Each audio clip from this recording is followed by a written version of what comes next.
Goeiedag iedereen te Hengstdijk op 12 kilometer van Hulst. Ja, iets dat men niet alle dagen ziet of hoort. Een volledige basisschool hier te koop. Staat al enige tijd leeg. Ik ga dat toch wel even in beeld brengen.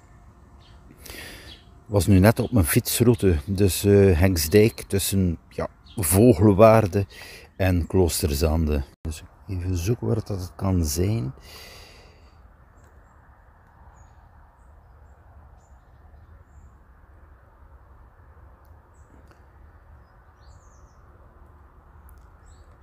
Hier ben ik praktisch aan de rand van Hengstdijk. Dat zal vermoedelijk dat gebouw hier zijn. Dus hier die basisschool. Ik had ook gelezen op het net dat het is de gemeente Hulst die de eigenaar daarvan is. En dat mensen tot 27 september een eventueel project kunnen indienen die interesse hebben voor deze school. Maar bon, het is toch wel iets bijzonders wat men hier in feite nodig heeft in de regio, maar je hoort dat ook wel in Vlaanderen. Hè. Dat zijn nog van die aangepaste schooltjes voor kinderen met een beperking. Dan ook voor sociale toepassingen, hè. Alles die in deze richting uitgaat. Diensten in de zorg en zo verder. Hè. Waar er dus ook wel grote wachtlijsten zijn. Dus nog even een beeld hier op de locatie.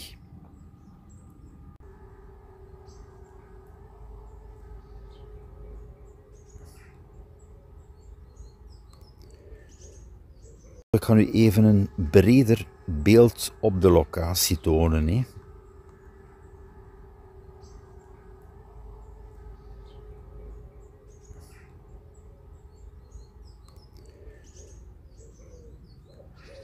Dus hier heb je de aansluiting naar Kloosterzande.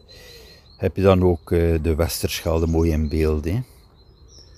Dus Kloosterzande, dan Walsoorden, de linkerkant. De zone van Perkpolder, Waterzande.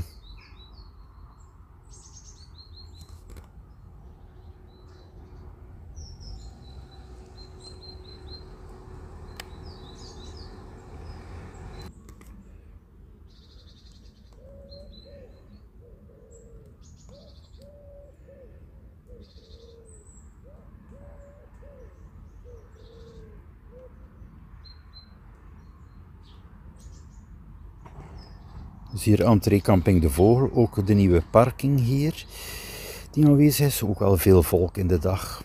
En ook interessant voor een daguitstap hier te komen. Hè. En dan op iets meer dan 2 kilometer via de Vogelweg verder kom je dus in Vogelwaarde.